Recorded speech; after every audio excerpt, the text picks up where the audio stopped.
You see, it was never a question of if you would win. It was always a question of when you would win. That's what scares these people, because they always knew you had what it takes. They always knew you had that je ne sais quoi, that certain something, but it was always a question of when.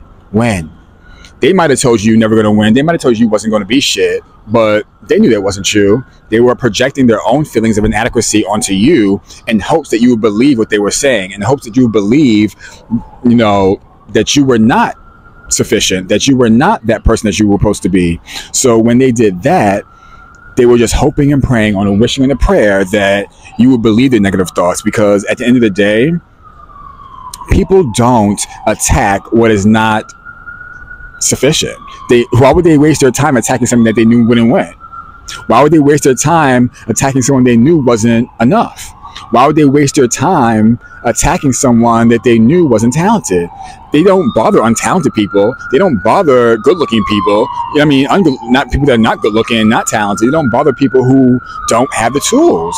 They bother people who have what it takes. And they bother people who have what it takes, but maybe in that moment you didn't realize you had what it takes. So that's why they took advantage of that. They took advantage of your depression, took advantage of your low self-esteem at the time. And now that you do have the guts, the self-esteem, and, you know, the balls to do what you want to do, now they're really mad because they're like, damn, he figured it out. Damn, she figured it out. They really do know who they are.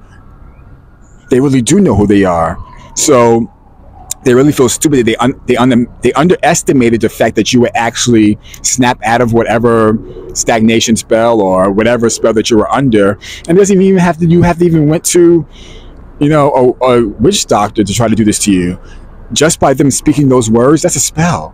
Just by them saying you're not enough, you're never gonna be shit, you ain't shit. You know those lines, you ain't shit, you ain't never gonna be shit, your mama ain't shit, your dad ain't shit. That's them trying to hypnotize your brain and hypnotize you into really believing those things that they feel about themselves. So just remember that those words that they put out to you is the same exact way that they actually feel about themselves, because they never went after their dreams. They never went after what they wanted to do. They're too busy trying to hurt other people because they don't have the guts to try to even walk through those doors. You were the person that actually got invited to certain doors, been in certain doors, and you might be the only one in your family who actually has done things in this certain field that everyone else wants to be in. So let's be clear here. People do not attack other people unless they know deep down inside that they really are that girl or that guy. Because you are that girl or that guy. You're chosen. You're anointed. You are of the light. And that's why the darkness wants to latch onto you. That's why they want to just be attached to you and just, you know, use you for whatever they can and then release you. But those days of you being used are over. And they kind of realize that now that those days are over. So now they have no other choice but to just talk horrible about you. So don't even worry about it. Life goes on. They're going to have to watch you on billboards and TV shows and vlogs and continue to gang stalk you and gather in groups and group texts. You are the topic of conversation. You are the moment.